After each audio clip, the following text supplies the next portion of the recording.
The widow of a Ukrainian civilian shot dead in a war crime confronted the Russian soldier who killed him today. Katerina Sheripov asked the 21-year-old why he'd done it. He said he was ordered to and asked for forgiveness. From the court in Ukraine, our correspondent Rachel Younger reports. She is worn down by war and wrung out with grief.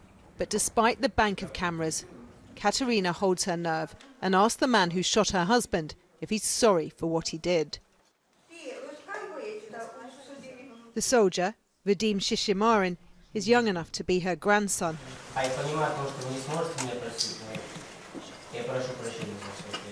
I know that you will never be able to forgive me, he says, but nevertheless, I ask you for forgiveness for all that I have done. The court hears he was told to shoot Alexander Sheripov, an elderly, unarmed civilian, because he was making a call on his mobile. We feared he might be reporting our whereabouts, says the soldier.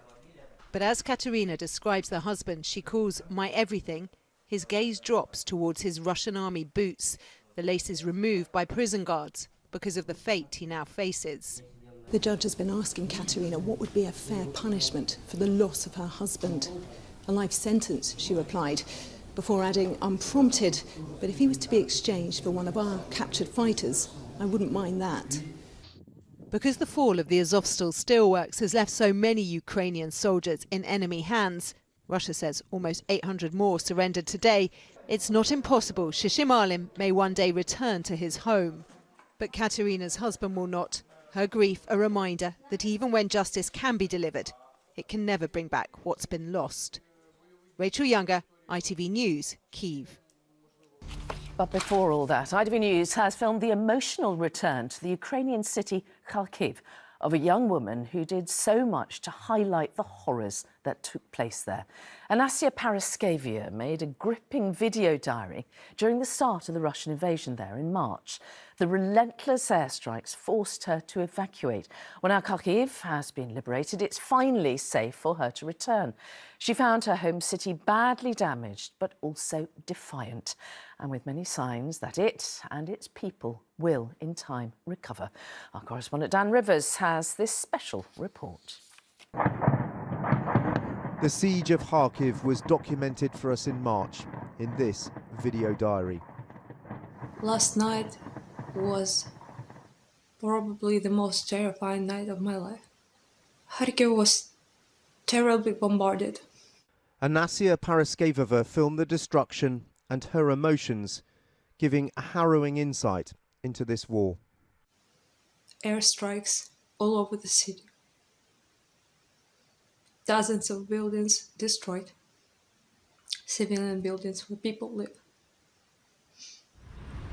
Today, she's returned to her home city for the first time. She's with her mother after staying with friends in the relative safety of Poltava, a 2-hour drive from Kharkiv. She's happy to see things being in place. Oh, cry. I'm crying again. Sorry. They haven't seen her father for almost 2 months.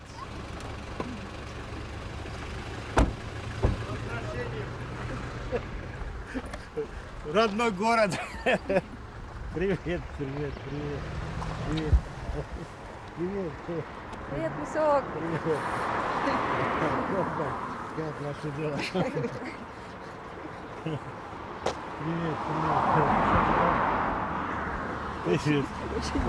Очень ярко, что-то нетипично. Надо было уже пора возвращаться. He says it's time to come back. In her video diary, Anasia showed where she took refuge in her flat, a home she was forced to leave without knowing if she'd ever see it again. This is our hiding place. It's a vestibule area between 2 walls with no windows. I don't know why, but being bombarded is easier than living your home.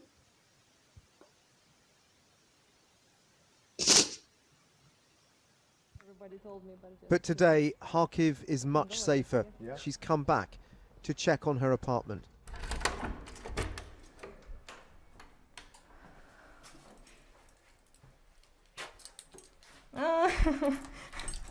Feels so strange. Does it feel strange coming back? Yes.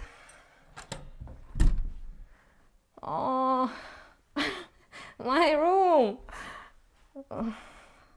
It just feels odd because it's so not usual like it's supposed to be, you know. I just for some reason thought that I will return and all the furniture will be standing the right way.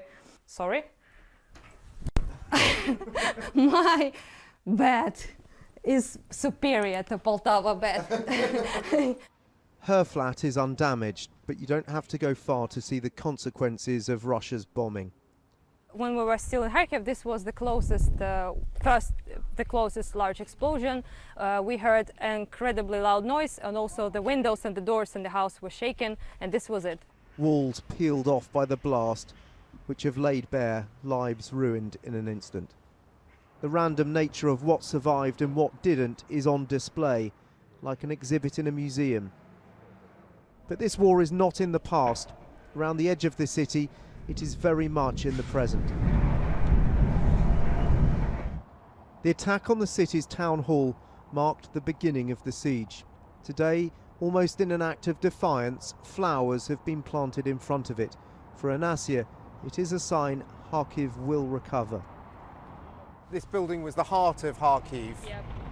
Would you say Kharkiv's heart has been broken?